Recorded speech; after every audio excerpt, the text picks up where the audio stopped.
All right, welcome back. Back with a quick little news of the day video here. We actually only have one story, but I thought because we only had that one story that we would take a little bit more of a look at it.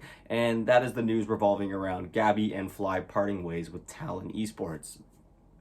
By the way that the announcement was put, which by the way is in the description if you missed it, it seems that this is a mutual agreement from both the org and the players, which makes sense. I think it's fair to say that we kind of saw this coming, especially with the fact that Talon vastly underperformed with their expectations, which, you know, maybe was on us because the expectations were through the roof for this team, but it made sense. They had all this superstardom, especially with big name players like Fly and Gabbi coming in from really big name teams previously. And again, it just really didn't work out. So yeah, I just thought it'd be fun to kind of go through and take a look at the past history of Talon since they've actually joined into the Dota 2 pro scene, because of course they did not have a Dota 2 team previous to this. And this was actually a relatively short run. So the team gets announced on November 16th, the same day that Talon announces that he's going to be out of EG. We actually did not hear that he was out of EG until we heard that he was in Talon. And immediately there was so much hype. I still think that my Talon announcement roster video is like my most popular video on my channel. And again, understandably so, you have big name players coming in from big name teams like Gabbi, like Fly, but we also have a lot of really good up and coming players like Hyde, Makoto, stuff like that. And then things start to get a little bit shaky as just a few days later they enter the first open qualifiers and they lose in the semifinals. They actually lose to Ragdoll, who is one of the top teams in the lower division right now. They're currently fighting for that top 2 finish. They finished off with a 5-2 record, if I'm not mistaken. So immediately off the bat, you know, finishing in the semifinals obviously is not terrible, but with a team with this much hype, not making it through those open qualifiers as breezy as I think some people would have expected, maybe was a little bit of a red flag, maybe was a bit of a sign that we should have seen something coming. But, you know, the team had only been together for 5 days to that point, at least to the public's knowledge. So it makes sense that the team isn't fully coming together yet. They do manage to make it through those open qualifiers on November 24th. They then qualify for the Division 2 of the DPC, which then begins on November 29th. However, they don't start their season until December 2nd, where they start off with a 2-1 loss to Polaris. And immediately off the bat, again, you start getting a little bit worried.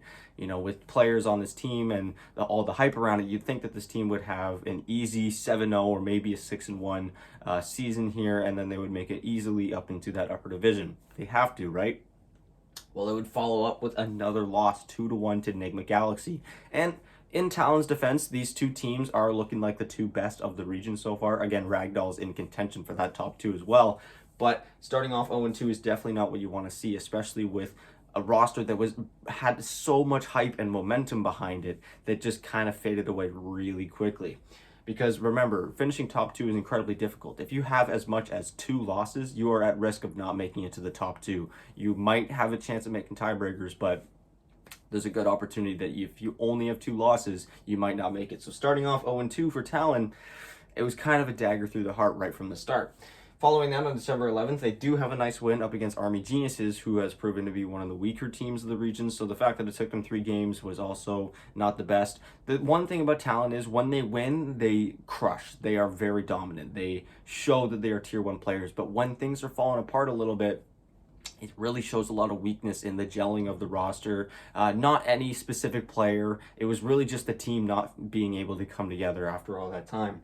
Following that, on January 6th, heading into the new year, looking to turn things around, they start off on the wrong foot by losing 2-0 to Ragdoll. Again, one of the top teams of the region, but Talon just isn't able to overcome it.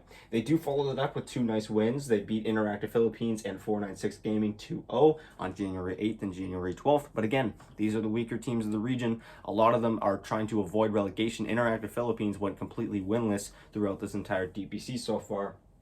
So although it's nice to get these back-to-back wins, we need to see them beating some of the better teams. And they play up against Lil Gun to end off their season, who hasn't been in contention for that top 2 spot for a little while, but they've still been one of the more consistent teams in the division for sure, and they lose to them 2-0. So they end off the season with a nice 2-0 loss, which was, you know, unfortunate. They finished 5th place in the division, which again is not what anyone was expecting. They earned themselves $9,000. Which for players of the caliber that the team has actually brought together you know, it's not about the money. Obviously, they don't really care that they only made 9 grand. They want to make it to Div 1. They want to make it to some majors. And this is not where they want to start. So, yeah, overall, it's been a tough go for Talon so far. Again, we just had the announcement earlier today that the team was going to be going through some roster changes. We'll see what Talon ends up doing, if they're going to be able to bring in some more players. I think with the fact that you're losing players like Fly and Gabbi, you're losing a little bit more of that attractive aspect to bring in new players and want to have new players wanting to come and play with your organization. The fact that it is a big organization might help. They'll obviously be able to give their players decent contracts, I would assume. But still, for Fly and Gabbi, you know, there might be a little bit of a roster shuffle period for this first tour. We'll see. But having big names like that just floating around the DPC scene as free agents, you'd think that there would be some teams that would want to snatch them up, even with their underperforming. Because again, it wasn't necessarily an individual player that brought this team down. These players are still playing extremely well. Specifically, Gabbi has been playing extremely well. His stats have been fantastic. When Talon is dominating, it's largely because of him having a fantastic game. And yeah, all around, I am very, very curious to see what ends up happening with these two players. Let me know what you guys think. Do you think Fly returns to Western Europe? Do you think he returns to North America? Do you think Gabbi makes a region change? Let me know what you guys think in the comments down below. As always, thank you guys so much for watching. And if you want to see more, like, share, subscribe, all that fun stuff. I have my South America review going up later today. And I'm supposed to have my Western European final week or week 5 review going up. But I think I'm going to hold out until the season's done. We're actually just a few days away. Same thing for my China review. So my South America one should be going up just after this. And yeah, be on the lookout for that. Thank you guys so much for watching. And I'll talk to you guys in just a little bit.